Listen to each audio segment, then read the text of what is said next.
Hello student, this is Aarti. Welcome to my YouTube channel. तो हमने एक नया चैप्टर स्टार्ट किया है 10th क्लास की ज्योग्राफी का। फोर्थ चैप्टर है एग्रीकल्चर, जिसके बारे में हम इससे पहले लास्ट क्लास में पढ़ चुके थे कि इतनी सारी चीजों को हमने सीखा था। Primary activity, tertiary and secondary activity, farming कैसे काम करती है, एग्रीकल्चर क्या होता है, कहां से आया है ये वर्ड, एंड और क्या पढ़ा था हमने। जल्दी से रिकैप कर लेते हैं, एक बार में बहुत सारी चीजें पढ़ी थी। तो आज हम उसके आगे का पढ़ेंगे, types of farming. Types of farming क्या होती है, चलिए स्टार्ट करते हैं आपका अपना चैप्टर। ये सारा हमने लास्ट क्लास में पढ़ लिया था। आज हम पढ़ने वाले हैं टाइप्स ऑफ फार्मिंग। एग्रीकल्चर सबको पता है क्या होती है, खेती होती है जो कहाँ की जाती है, खेत में की जाती है। बट ये कितने टाइप की होती है, कहाँ कहाँ होती है, यहाँ किस जगह किस नाम से बुलाया जाता है, किसको किस नाम से बुलाया जाता है, इन सभी को हम इस वीडियो में क्लियर कर लेंगे। आई होप इसके बाद आपको कोई कंफ्यूजन नहीं होगी। तो चलिए स्टार्ट करते हैं पूरे जोश के साथ में अपना एक नया टॉपिक, टाइप्स ऑफ फार्मिंग। क्या है टाइप्स ऑफ फार्मिंग, क्या होता है टाइप्स ऑफ फार्मिंग, कि कितने टाइप की फार्मिंग है। ठीक है, क्या एक ही टाइप की फार्मिंग है, क्या करो खेती तो एक ही टाइप की होती है जो खेत में हम करते हैं, इसके टाइप्स कैसे होंगे, चलिए देखते हैं। Cultivation method have changed significantly depending upon the characteristics of physical environment, technology. देखो, physical environment and technology, know how and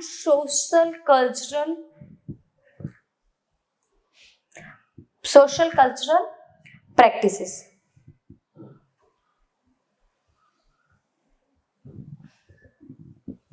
Okay, cultivation method have changed significantly depending upon the characteristics of physical environment, technological know-how and social cultural practices. Cultivation जो है हमारा, खेती जो है, इसका जो method है वो चेंज होता रहता है।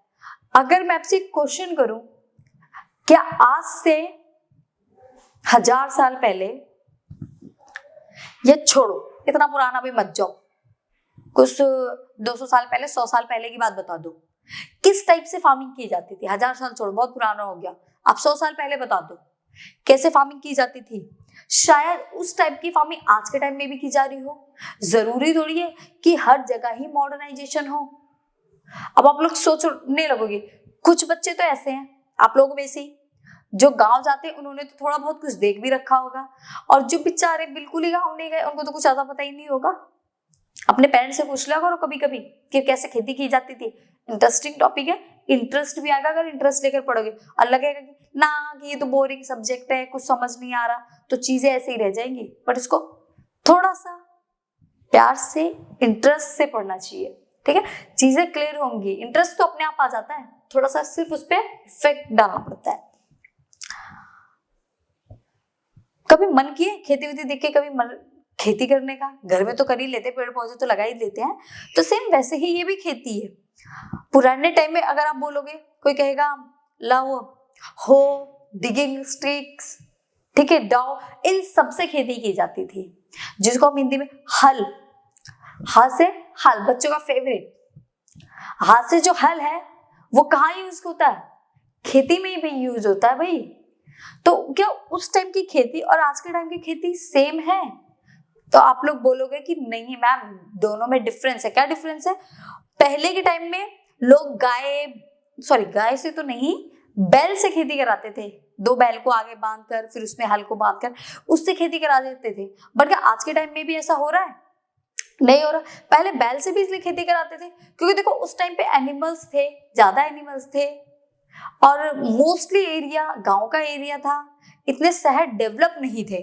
तो उस कंडीशन में, और इतनी टेक्नोलॉजी भी नहीं आती, मॉडर्नाइजेशन नहीं था इतना, तो इसलिए कैटल से, आपके जो बैल वगैरह हैं उनसे ही खेती कराई जाती थी। बट आज के टाइम में फिजिकल एनवायरनमेंट, हमारा जो फिजिकल एनवायरनमेंट है ये चेंज हो गया, टेक्नोलॉजी चेंज हो गई, तो सारी चीजें जब चेंज हो रही तो मॉडर्नाइजेशन क्यों नहीं, तो एग्रीकल्चर के जो मेथड है उसको क्यों ना चेंज किया जाए। तो यहाँ पर हम यही पढ़ेंगे कि जो एग्रीकल्चर के मेथड है उनको कैसे चेंज किया गया। अब कौन से मॉडर्न टेक्नोलॉजी आ गई, अब कौन से मॉडर्न टूल्स आ गए जिनके थ्रू हम क्या कर सकते हैं, खेती कर सकते हैं। चलिए देखते हैं। Farming varies from subsistent to commercial type in different parts of India. The following farming systems are criticized.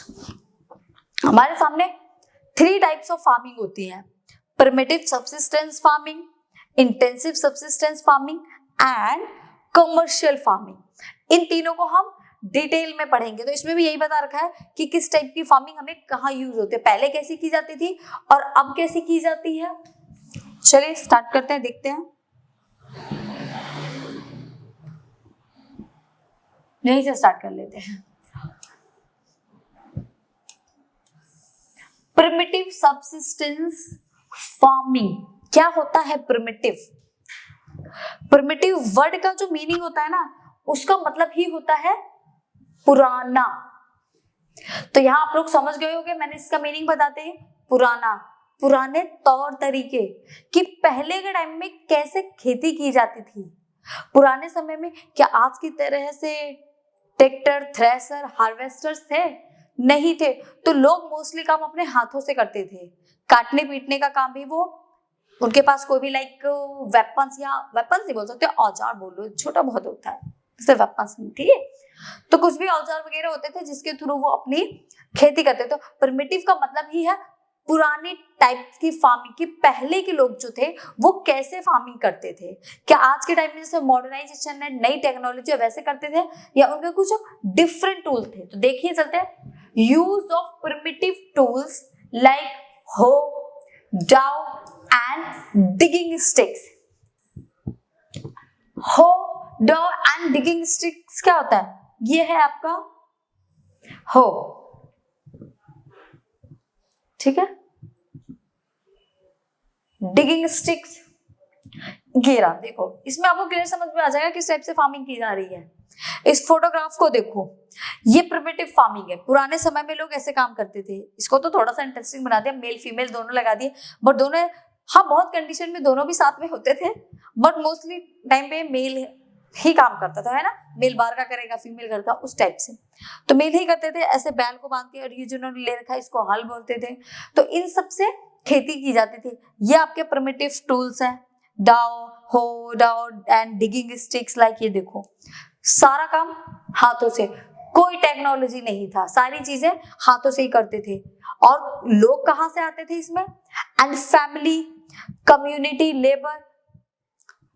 मेरे पास एक लैंड है, और ये जो प्रिमिटिव फार्मिंग थी ना, ये बड़े पैच ऑफ लैंड में नहीं की जाती थी। ये एक स्मॉल पैच ऑफ लैंड होता था, उसके ऊपर ये खेती की जाती थी। छोटा सा पैच ऑफ लैंड है हमारे पास, जब लैंड ही छोटी है तो हम अपने अड़ोसी और पड़ोसी को, अपने नेबर को क्यों बुलाएंगे, हम खुद नहीं उसमें जाकर कर लेंगे। हम उनको बुलाएंगे, हमें उनको पे करना पड़ेगा। अगर हमारे पास इतना होता ही तो हम और ज्यादा लैंड नहीं ले लेते। तो इसलिए फैमिली वाले खुद ही बेचारे लगे रहते थे, और वो सारी फार्मिंग खुद ही करते थे। उसका सोइंग टाइम, उसका हार्वेस्टिंग टाइम, हर टाइम में वो खुद ही काम करते थे, किसी को इन्वॉल्व नहीं करते थे। पूरी family, childrens, mummy papa, grandfather, grandmother, all the people in the family, सारे लोग किस में काम करते थे, फील्ड में काम करते थे, खेती में काम करते थे। हाँ, कम्युनिटी लेबर होती थी। अब ऐसा नहीं है कि उस टाइम पे सारे लोग ही गरीब थे, सबके पास में एक स्मॉल पैच ऑफ लैंड था, सब उस पे काम करते थे, ऐसा नहीं है। कुछ लोग ऐसे भी थे जो काफी रिच है, जिनके पास लार्ज पैच ऑफ लैंड होता था, जिनके पास में लार्ज पैच ऑफ लैंड होता था, वो कम्युनिटी लेबर को बुलाते थे। वो उनको बुलाते थे और उनको कुछ पे करते थे, जिसके पास में वो उनको काम करके देते, और उनको जो प्रोवाइड होता, लाइक पैसे हो गए, या फिर कई बार वो उनको ग्रेन्स भी देते थे, तो वो उसको लेकर चले जाते थे। तो ये दोनों ही आ जाएंगे आपके, कम्युनिटी लेबर भी एक कंडीशन में आ जाएगी और फैमिली भी आ जाएगी प्रिमिटिव में। बट अब क्या होता है, कम्युनिटी लेबर को तो आज भी लोग बुलाते हैं जिनके पास में बहुत ज्यादा लैंड एरिया है, बट आज के टाइम में वो हाथ से नहीं करते। ट्रैक्टर है सबके पास में, थ्रेसर है, कटिंग करने के लिए अलग अलग चीज है। तो इसलिए ये प्रिमिटिव में ऐड होगा और मॉडर्न में भी ऐड होगा। मॉडर्न का वैसे मैं अभी आपको बताऊंगी, तब तक आप इसको देख लो, ठीक है। यूज ऑफ प्रिमिटिव टूल्स, क्या क्या प्रिमिटिव टूल्स है आपके, हो डाउ एंड डिगिंग स्टिक है। फैमिली मेंबर खुद काम करते थे उसमें, कम्युनिटी लेबर को भी बुला देते थे, ठीक है। Depends on monsoon, natural fertility of the soil and suitability of other and environmental condition. अब एक चीज बताओ मेरे को, जिनके पास में मॉडर्न टेक्नोलॉजी नहीं है, कोई भी चीज मॉडर्न नहीं है, सारे काम वो हाथ से ही कर रहे हैं, तो वो पानी के लिए, इरिगेशन के लिए, अब क्रॉपिंग करोगे तो पानी तो देना पड़ेगा ना, तो सिंपल सी चीज है, वो इरिगेशन के लिए किसके ऊपर डिपेंड होंगे? अब वैसा तो है नहीं वो बकेट भर के खुद डालेंगे, सिंपल सी चीज है, वो किस पे डिपेंड होंगे? मॉनसून पे, क्योंकि किसी भी क्रॉप के लिए बहुत ज्यादा अमाउंट में वाटर की जरूरत होती है, तो उस वाटर को फुलफिल करने के लिए वो प्रॉपर डिपेंड रहते थे मॉनसून के ऊपर, ठीक है। मॉनसून के ऊपर डिपेंड रहती थी कि बारिश आएगी तब उनकी क्रॉपिंग अच्छी होगी।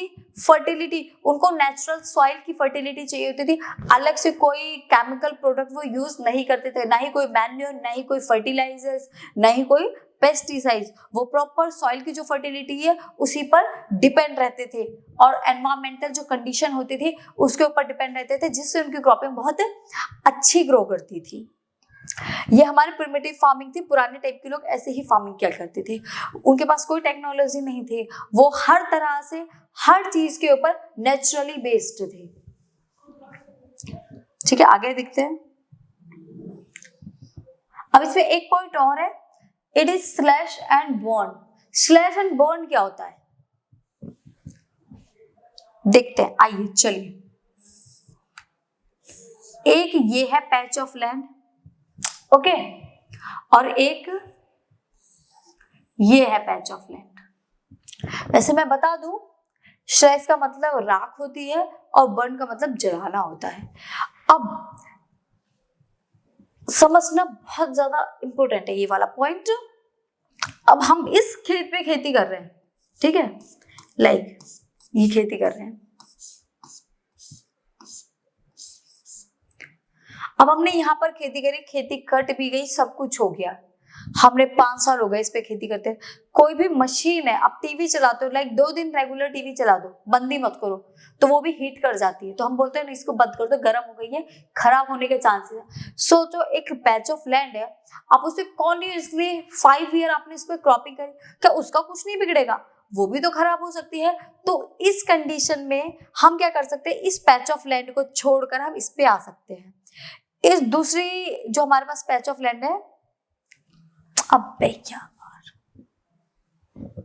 जो हमारे पास में दूसरी पैच ऑफ लैंड है, हम इस पे आके खेती कर सकते हैं और इसको हम फ्री छोड़ सकते हैं।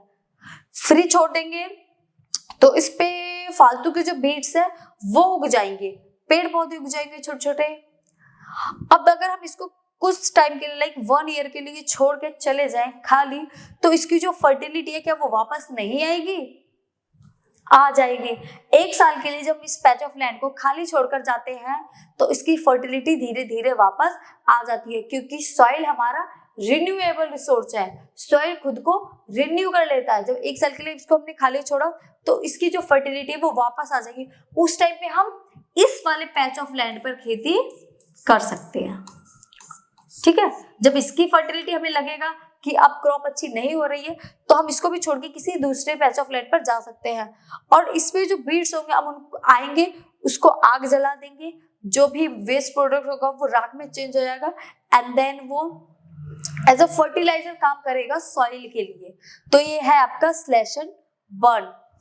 एक पैच ऑफ लैंड पे जो भी चीजें होती है उसको जलाकर राख कर देना, और वो राख किसमें मिक्स हो जाती है? आपकी सॉइल में मिक्स होके वो एक फर्टिलाइजर का काम करती है। उसी को क्या बोलते हैं? Slash and burn. It is slash and burn agriculture farmers clear a patch of land. एक पैच ऑफ लैंड को वो क्लियर करते हैं and produce cereals and other food crops.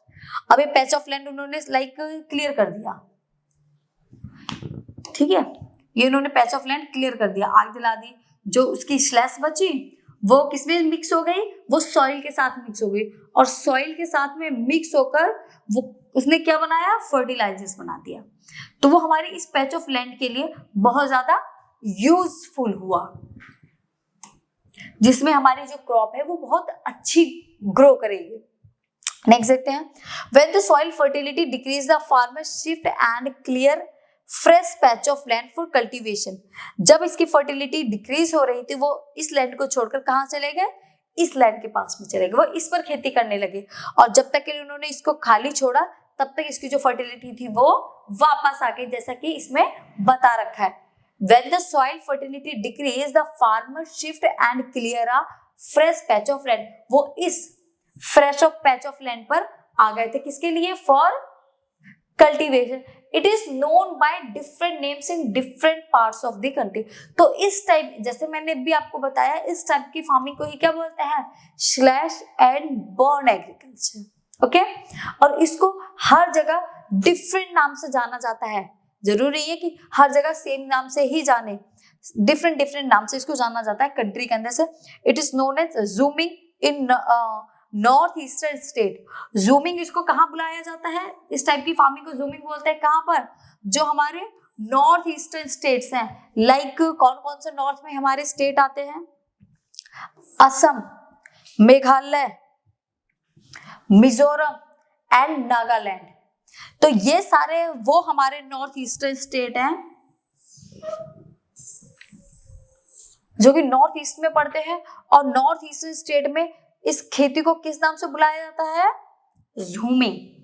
ठीक है, जूमिंग खेती के नाम से इसको बुलाया जाता है। और देखते हैं किस जगह इसको किस नाम से बुलाया जाता है, पामलो, पामलो, पामलो बुलाया जाता है किस जगह, मणिपुर में, यहां पे आई आएगा, डबल ई नहीं आएगा, कितनी, ठीक है, दीपा इन बस्तर डिस्ट्रिक्ट ऑफ छत्तीसगढ़। देखो पामलो कहाँ बुलाया जाता है, मेघालय में बुलाया जाता है, और दीपा कहाँ बुलाया जाता है, बस्तर डिस्ट्रिक्ट ऑफ छत्तीसगढ़ में, और अंडमान एंड निकोबार आइलैंड में भी इसको दीपा ही बुलाया जाता है।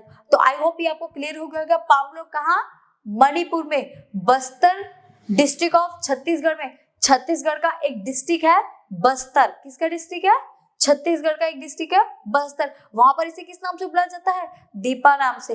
कंफ्यूजन होने की जरूरत नहीं है, मैं एक शॉर्ट वीडियो डालूंगी जिसके अंदर मैं आपको इनका शॉर्ट में नाम लिख दूंगी, क्योंकि एक एक मार्क्स में या ऑब्जेक्टिव में इसके क्वेश्चन पूछ ले जाते हैं, तो इसमें शॉर्ट वीडियो होगी जिसमें आपको इनके निमोनिक्स मिलेंगे, जिससे आपको ये लर्न करने के लिए यूजफुल होंगे। अभी आप इसको देख लो, और हाँ एनसीईआरटी आपके लिए बेस्ट है, एक बार एनसीईआरटी भी रीड कर लिया कीजिए।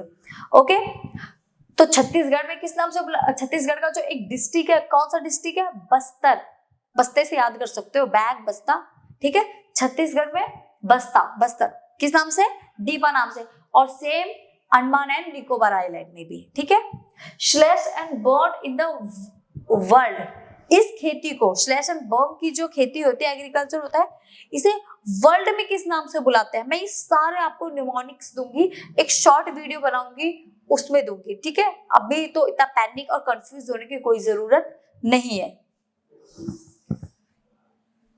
The slash and burn agriculture is known as milpa. देखो स्लैश, ये बोर्ड भागता रहता है भाई, slash and burn agriculture known as milpa, milpa बुलाया जाता है कहां पर, मैक्सिको एंड सेंट्रल अमेरिका, कहां पर, मैक्सिको एंड सेंट्रल अमेरिका। आप इसको ऐसे याद रख सकते हो, एमएमसी, एम से मिल्पा, एम से मैक्सिको, एंड ए से सी से सेंट्रल अमेरिका। तो ऐसे इसको शॉर्ट में कर सकते हो, एम एम सी ए।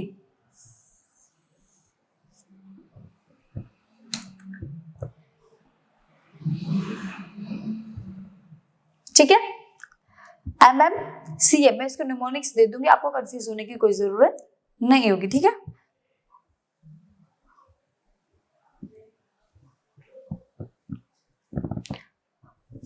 अब नेक्स्ट देखते हैं,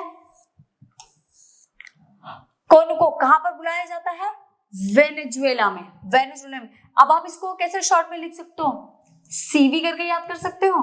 सी, जो भी वर्ड आगे होगा, जैसे सीवी मैंने यहाँ पर लिखा है, जो भी वर्ड आगे होगा उस वर्ड का क्या मीनिंग होगा?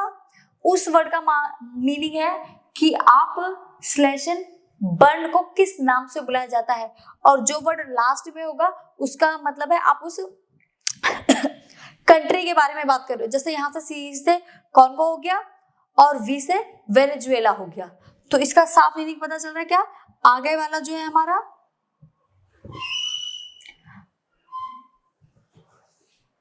एक सेकेंड, आगे जो है हमारा सी से कौन को और वी से वेनेजुएला। सेम यहाँ पर भी ऐसे है, एम लिखा है, एम से आपका मिल्पा हो गया, और बाकी के जो अदर वर्ड बचते हैं, फर्स्ट वर्ड को छोड़कर जो आपका अदर वर्ड बचता है वो आपका कंट्री से रिलेटेड है, और जो आपका फर्स्ट वर्ड होगा वो आपकी खेती के नाम से रिलेटेड होगा। जैसे मैंने यहाँ पे आपको क्या बताया है, MMCA, तो एम से मिल्पा, एम से मैक्सिको, सी से सेंट्रल अमेरिका। ऐसे ही और देखते हैं रोका। रोका कहाँ बुलाते हैं? ब्राजील में। मसोल कहाँ? सेंट्रल अफ्रीका में। लद्दाख इन इंडोनेशिया, रे इन वियतनाम। तो अब आप इनको शॉर्ट में कैसे कह सकते हो? इसको आप रोब कर सकते हो, लाइक ROB, ये रहा आपका रोब मिस, जो स्टार्टिंग के वर्ड है रोका, और बी से ब्राजील, और शॉर्ट में करना है तो फर्स्ट वर्ड आपका हो गया R से रोका और B से Brazil, RB। Masole in Central Africa, M से आपका मसोल और CA से आपका सेंट्रल अफ्रीका। और भी निमोनिक्स में दूंगी जो इजी हो गया, अभी इनको ऐसे देख लो, ठीक है। लद्दाख इन इंडोनेशिया, कहां पर? इंडोनेशिया। लाए ऐसे याद कर सकते हो, LI। रे इन वियतनाम, RV। इजी है, हो जाएंगे, ठीक है। क्लियर हुई ये चीजें? अब नेक्स्ट देखते हैं। आई होप आपको प्रिमिटिव फार्मिंग क्लियर हो चुकी होगी कि प्रिमिटिव सब्सिस्टेंस फार्मिंग किस टाइप की फार्मिंग है, जिनके अंदर पुराने टूल्स का यूज किया जाता था, पुराने टाइप से खेती की जाती थी, ठीक है। उसको हम कौन सी फार्मिंग बोलते हैं? प्रिमिटिव फार्मिंग बोलते हैं, जो पुराने टूल्स, पुराने मेथड से की जाती थी, ठीक है। अब मैं एक बार इसको नीचे कर देती हूँ, आपको स्क्रीनशॉट लेना हो तो ले लीजिएगा।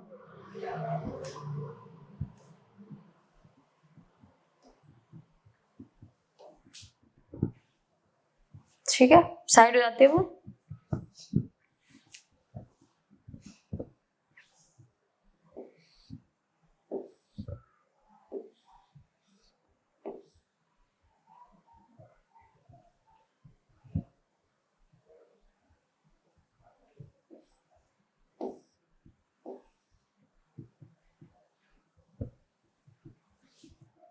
हो गया, चलिए नेक्स्ट टॉपिक है हमारा intensive farming, intensive subsistence farming. ये क्या होती है?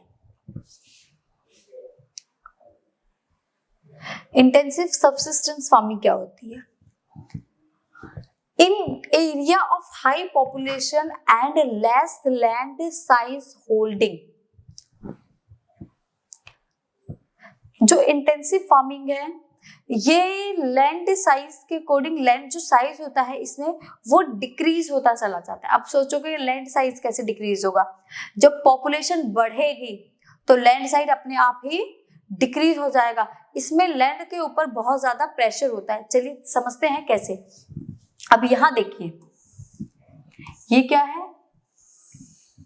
एक पैच ऑफ लैंड है, एक पेरेंट्स है, वो जो पेरेंट्स है दो भाई है वो, तो उन दोनों भाई में ये पैच ऑफ लैंड दो पार्ट में डिवाइड हो गया, ठीक है। मतलब यहाँ पर कितनी फैमिली अगर टोटल देखें तो 2 पर्सन ये हस्बैंड एंड वाइफ और 2 पर्सन ये हस्बैंड एंड वाइफ। अब दोनों के ही 2-2 बेबी हैं।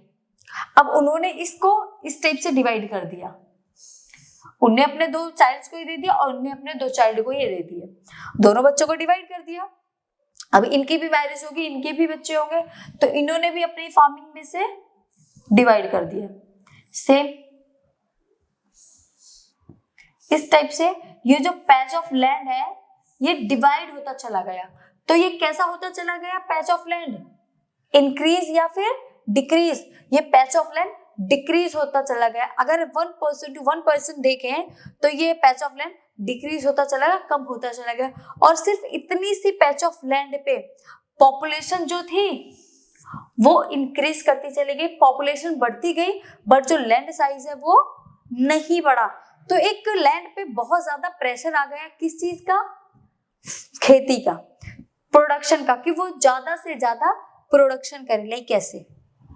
ठीक है, ऐसे ज्यादा से ज्यादा प्रोडक्शन करे, बट जो पैच ऑफ लैंड था वो कैसा हो रहा था? वो तो डिक्रीज हो रहा था। अब यहाँ देखो 4 लोगों से कितने सारे पीपल्स इंक्रीज हो गए, बहुत सारे इंक्रीज हो गए, बट ये पैच ऑफ लैंड बढ़ा नहीं बढ़ा।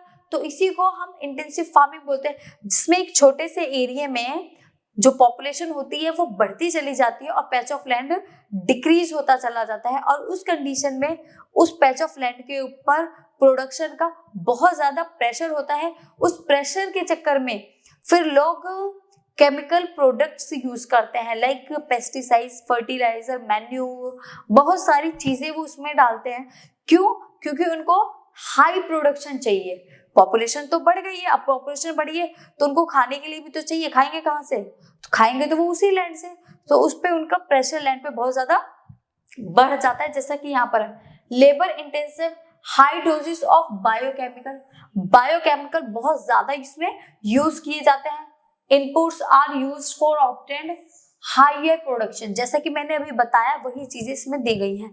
लेबर इंटेंसिव, फैमिली खुद काम करते हैं, लेबर इंटेंसिव है। हाई डोजेस ऑफ बायोकेमिकल के हाई डोजेस डाले जाते हैं। क्यों? क्योंकि उनको क्या चाहिए? हायर प्रोडक्शन चाहिए, जिसकी वजह से उनको लगता है उनकी खेती ज्यादा प्रोडक्शन करेगी तो जितनी पॉपुलेशन इंक्रीज हुई है सभी को खाना मिल पाएगा।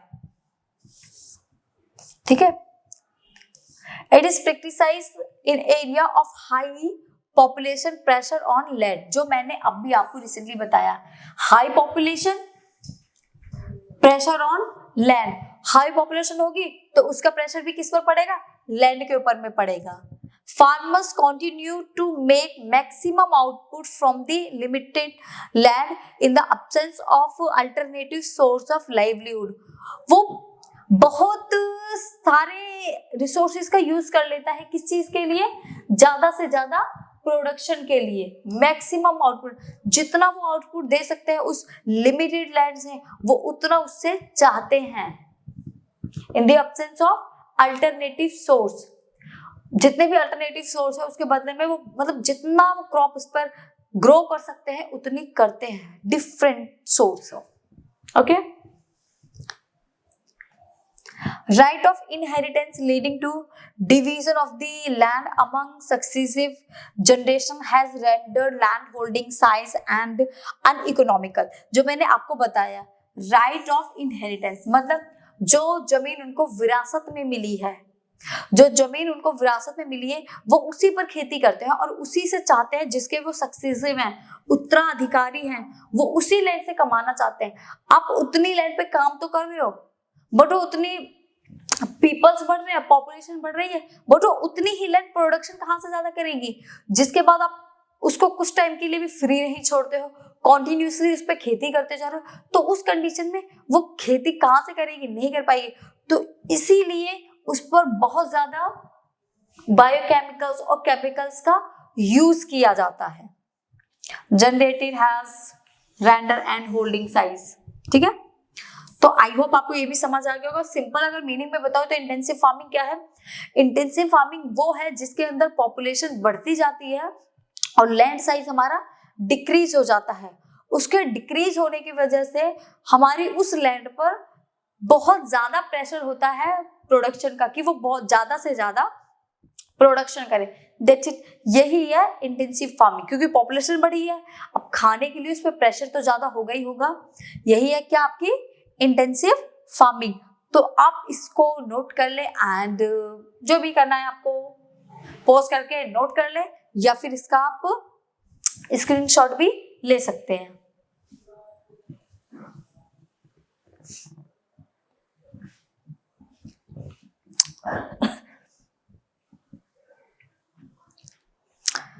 हो गया होगा। नेक्स्ट देख लीजिए।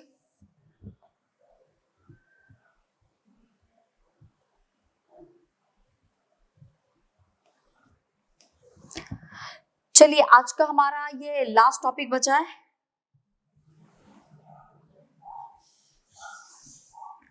Commercial farming. इसको कंप्लीट करते हैं, फिर इसके बाद बाकी की वीडियो हम नेक्स्ट क्लास में करेंगे। आज कमर्शियल फार्मिंग तक हम कंप्लीट करते हैं। ओके, कमर्शियल फार्मिंग क्या होता है? कमर्शियल फार्मिंग नाम से ही पता है, आप लोगों को पता ही होगा, जिसमें ट्रेड किया जाता है बेचने के पर्पज से, व्यापार के लिए, तो वो होती है हमारे commercial farming. Commercial farming simple meaning में बताऊं तो वो फार्मिंग है जिसमें हम प्रोडक्शन तो करते हैं बट अपने लिए नहीं करते। उसमें हम हमारा प्रोडक्शन का जो पर्पस होता है वो सारा क्या पर्पस होता है कि हम उस सारे प्रोडक्शन को जितना भी हमने प्रोड्यूस किया है मार्केट में सेल कर दे। उस सारे प्रोडक्ट को हम कहाँ सेल करें? मार्केट के अंदर में सेल कर दे, और उससे हमें ज्यादा से ज्यादा क्या मिलेगी? हमारी ज्यादा से ज्यादा अर्निंग होगी। लाइक देखते हैं जैसा कि यहाँ पर है, higher doses of modern inputs. Modern inputs like high yield variety के सीड्स और हाई लेवल के केमिकल प्रोडक्ट्स है, हायर फर्टिलाइजर, हायर पेस्टिसाइड, हर चीज का यूज करते हैं और हम उसके हायर डोजेस का यूज करते हैं। क्यों? क्योंकि हमें खुद तो खाना होता नहीं है, उसको सेल करना है। देखो सिंपल सी बात है, अगर कोई भी बिजनेस कर रहा है तो वो क्या चाहेगा? ज्यादा से ज्यादा उसको प्रॉफिट हो, और वो उसके लिए कुछ भी करेगा। तो यहाँ पर भी सेम है, higher doses of modern inputs का वो यूज करते हैं। Plantation farming is type of a commercial farming. Plantation farming में आपको बताऊंगी क्या होती है, नेक्स्ट वीडियो में प्लांटेशन फार्मिंग ही करेंगे। तब तक के लिए आप सिर्फ इतना समझ लो कि जो प्लांटेशन फार्मिंग होती है वो स्मॉल पैच ऑफ लैंड पे नहीं होती, वो एक बहुत बड़े पैच ऑफ लैंड पर होती है। और सेम कमर्शियल फार्मिंग भी आप छोटे लैंड पर नहीं कर सकते, आप बेचने के पर्पज से कर रहे हो तो आप एक थोड़ी सी जगह पर थोड़ी करोगे। तो कमर्शियल फार्मिंग के लिए एक लार्ज पैच ऑफ लैंड की जरूरत होती है। ठीक है, interface of agriculture and industry. यहां पर देखो, अब ये लोग क्या कर रहे हैं? खेती कर रहे हैं किसकी? कद्दू की। अब इन्होंने यहाँ पर ग्रो किया प्रॉपर, बहुत अच्छे से कद्दू आ गए। ठीक है, अभी इसको क्या करेंगे? ऐसे डिलीवरी बॉय तक लेकर जाएंगे। ठीक है, डिलीवरी कर देंगे। अब डिलीवरी के बाद ये कहाँ जाएगा? यहां जाएगा। इस टाइप से वो मार्केट में सेल होगा, और मार्केट में सेल होने के बाद एक अच्छी खासी सी अमाउंट आ जाएगी, अर्निंग आ जाएगी। कमर्शियल फार्मिंग इसी के लिए तो की जाती है, हम खेती करें, सॉरी चलिए हम खेती करें और खेती करने के बाद उसको मार्केट में बेच दें। और क्यों करते हैं? हम पैसा कमाने के लिए करते हैं। कमर्शियल फार्मिंग पूरी तरीके से आपकी अर्निंग पर डिपेंड करती है कि आप कितना उस पर अर्न कर लेते हो। ठीक है, तो इस कुछ पिक्चर्स हैं इसमें, अब इस पिक्चर्स के थ्रू आपको क्लियर चीजें समझ आ जाएंगी कि क्या होती है कमर्शियल फार्मिंग। खेती करें, डिलीवरी करा सामान, एंड डिलीवरी के बाद में आप इस टाइप से मार्केट में उसको जाके सेल कराते हो। ठीक है, ये है कमर्शियल फार्मिंग। और हमें मार्केट में सेल करना है तो हम आज के टाइम में कोई भी अपनी लैंड को 1 ईयर के लिए भी नहीं छोड़ता। क्यों? क्योंकि सबका काम क्या है? Commercial farming. सब कमाना चाहते हैं और उसके चक्कर में वो हायर केमिकल डोजेस का यूज करते हैं, क्योंकि नेचुरल फर्टिलिटी तो सॉइल के अंदर बची नहीं है, बिल्कुल भी नहीं बची, बस थोड़ी बहुत होगी। अब नेचुरल फर्टिलिटी नहीं बची, क्यों नहीं बची? क्योंकि हम कॉन्टिन्यूसली 1 ईयर में आई थिंक 3 क्रॉप्स उस पर ग्रो करते हैं। जब हम 1 ईयर में 3 क्रॉप्स ग्रो करेंगे तो उसको रिन्यू होने का टाइम नहीं मिल पाता, तो उसकी जो फर्टिलिटी है वो डिक्रीज होती चली जाती है। अब फर्टिलिटी डिक्रीज हो रही है तो फिर क्या होगा? क्रॉप ग्रो अच्छे से नहीं करेगी। और हमारा मेन पर्पस है कमर्शियल फार्मिंग, उसको मार्केट में सेल करना। अब मार्केट में सेल तो तभी कर पाएंगे जब हमारा प्रोडक्शन अच्छा होगा, और प्रोडक्शन अच्छा करने के लिए हम इसमें केमिकल के प्रोडक्ट्स यूज करने पड़ते हैं। नोट कर लिया होगा आपने या फिर स्क्रीनशॉट ले लिया होगा, तो आगे का देखते हैं। ये आपका लास्ट पॉइंट है, बाकी नेक्स्ट क्लास में करेंगे। ठीक है, mainly involve cultivation of crops like rice. Rice की क्रॉपिंग की जाती है इसमें मोस्टली, राइस की क्रॉपिंग इसमें मोस्टली क्यों की जाती है? ताकि हम उसको मार्केट में क्या कर सके, सेल कर सके। किसके किसकी की जाती है? राइस की, शुगर केन की, बनाना, टी एंड कॉफी। अब सिंपल देखो, अगर आप राइस एक बहुत बड़े पैच ऑफ लैंड पे अगर आप राइस ग्रो कर रहे हो तो क्या सारा खुद ही खा लोगे? नहीं, कोई नहीं खा पाता भाई। कम ये इसीलिए ग्रो की जाती है कि हम उसको बाहर सेल कर पाए। जैसे लाइक पंजाब और हरियाणा बहुत मॉडर्न स्टेट है, आप वो उनके वहां पर ऐसे ऐसे ट्रैक्टर या थ्रेशर देखोगे जो बहुत मॉडर्न है, बहुत ज्यादा न्यू टेक्नोलॉजी। अगर आपको एग्रीकल्चर से रिलेटेड न्यू टेक्नोलॉजी देखनी है तो आप पंजाब हरियाणा देख सकते हो, बहुत ज्यादा मॉडर्न टेक्नोलॉजी है। वो राइस ग्रो करते हैं, बहुत राइस का प्रोडक्शन वहां पर सबसे ज्यादा होता है। तो इसका मतलब ये नहीं है कि वो राइस खाते होंगे, बहुत कम खाते हैं। उनका ये प्रोडक्शन सिर्फ और सिर्फ किसके पर्पज से होता है? कमर्शियल क्रॉपिंग के पर्पज से। उनको क्या करना है? राइस का कमर्शियल करना है, सेल करना है। सेम शुगर केन को प्रॉपर रेडी होने के लिए 1 ईयर का टाइम लगता है, 1 साल का टाइम लगता है। और इतने सारे क्या करेंगे? उसको मार्केट में सेल करेंगे, जिससे क्या क्या बन सकती है चीजें? शुगर, जैगरी, बहुत सारी चीजें बन सकती है, खांडसरी, ठीक है।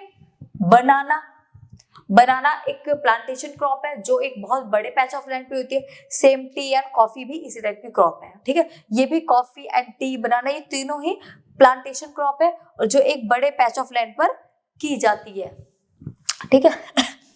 These are grown on large land with the help of high yield variety HYV seeds, chemical fertilizer, insecticides and pesticides, जो कि मैंने आपको बताया था कि ये बहुत बड़े पैच ऑफ लैंड पर क्रॉप ग्रो की जाती है। इसका मेन पर्पस कमर्शियल है, तो इसीलिए इस पे हम हाई यील्ड वैरायटी सीड्स का यूज करते हैं, केमिकल प्रोडक्ट का यूज करते हैं like fertilisers, insecticides and pesticide, इन सब का यूज करते हैं। ये सारे ही केमिकल प्रोडक्ट है जो हमें किसमें हेल्प करते हैं? क्रॉप को ज्यादा अच्छे से ग्रो करने के लिए हमें हेल्प करते हैं। Commercial farming depends on degree of commercialisation. Commercial farming किस पे डिपेंड है? पूरी की पूरी कमर्शियलाइजेशन पे, ठीक है, इकोनॉमिक पे बेस्ड है। For example rice is commercial crop for Haryana and Punjab, जो मैंने भी आपको बताया था। जो राइस क्या है? एक कमर्शियल क्रॉप है, किसके लिए? हरियाणा के लिए और पंजाब के लिए। Has it in these state it is available in large quantities for sale, however in Odisha rice is subsistence crop। देखिए, राइस पंजाब और हरियाणा में नहीं खाया जाता, बहुत कम अमाउंट में खाया जाता है, एक आध बार, बहुत कम। बट वो ग्रो सबसे ज्यादा करते हैं, तो उनका मेन पर्पस क्या है? राइस ग्रो करने का। उनका राइस ग्रो करने का मेन पर्पस है क्या? कमर्शियल, कि वो उसको मार्केट में सेल कर सके। उसी जगह इनके लिए ये कमर्शियल क्रॉप है।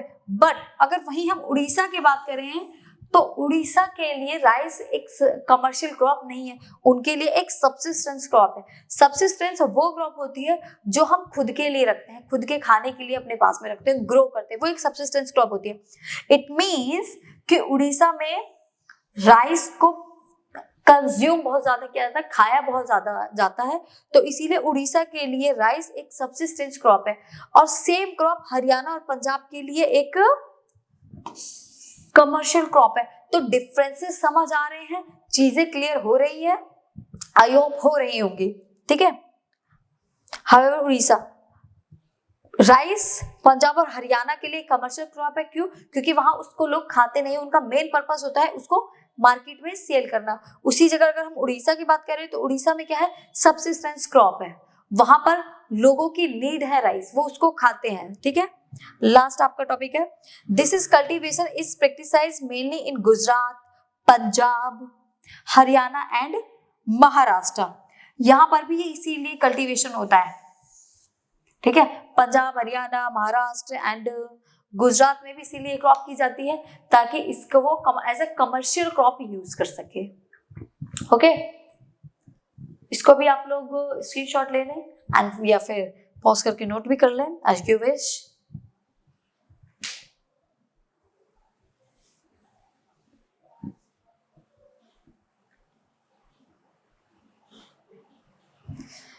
चलिए, आई होप आपको सारी चीजें क्लियर हो गई होंगी। मैंने आपको primitive farming, intensive farming and last commercial crop, तीनों क्रॉप मैंने आपको अच्छे से समझा दी है। फिर भी अगर किसी को कोई प्रॉब्लम होती है तो आप कमेंट बॉक्स में कमेंट कर सकते हैं, ठीक है।